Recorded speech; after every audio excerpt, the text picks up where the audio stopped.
Alors que ça soit pour cuisiner ou bien pour faire une activité physique, l'excuse qui ressort en première position, c'est « je n'ai pas le temps ». Donc avant de commencer la vidéo, vous retrouverez juste en dessous dans la description une petite semaine type pour apprendre à vous organiser de façon à prendre du temps pour cuisiner et pour faire du sport. Pour vous montrer qu'on a tous le temps, on va analyser une journée type. Le premier point, c'est le sommeil. Partons d'une base de 7 heures de sommeil par nuit. Le deuxième point, c'est le travail. En moyenne, on travaille 35-40 heures par semaine, ce qui nous fait une moyenne de 7-8 heures par jour.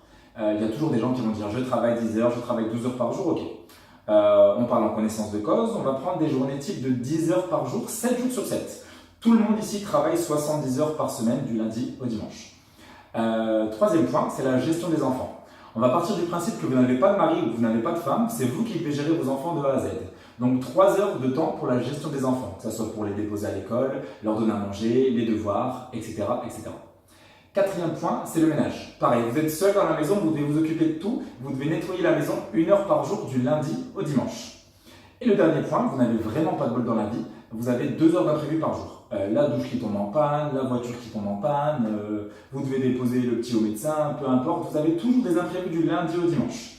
Donc si on fait la somme du temps que vous avez passé sur ces points, le sommeil, le travail, les enfants, le ménage et les imprévus, on est sur une somme de 23 heures sur 24 par jour. Donc on est bien d'accord qu'il vous reste 1 heure par jour et pour cuisiner et pour faire du sport, voire même pour prendre du temps pour vous, si vous avez une activité, si vous avez quelque chose à faire, vous avez toujours le temps.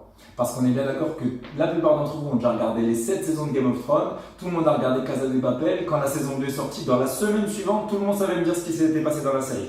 Par contre, vous n'avez pas le temps d'aller au sport et vous avez eu le temps de regarder les 13 épisodes de Casa de Papel en une semaine. Donc il faut se reposer les bonnes questions. Si vraiment vous avez envie de progresser, de perdre du poids, de vous prendre en main, d'améliorer votre santé, réorganisez votre temps. Regardez bien dans la description comment on organise nos semaines pour faire du sport, pour cuisiner, sachant que c'est vraiment accessible à tous. Si vraiment, malgré tout ça, vous n'avez pas le temps, ici on propose des séances de 20 minutes qui équivaut à 4 heures de musculation. N'hésitez pas à jeter un petit coup d'œil à notre page Facebook, notre chaîne YouTube et notre site internet. Il y a vraiment plein de témoignages, plein de transformations. On vous explique comment ça marche. Donc voilà, on espère que vous allez vous remettre un petit peu en question, que vous allez arrêter de trouver cette excuse et que cette information sera utile.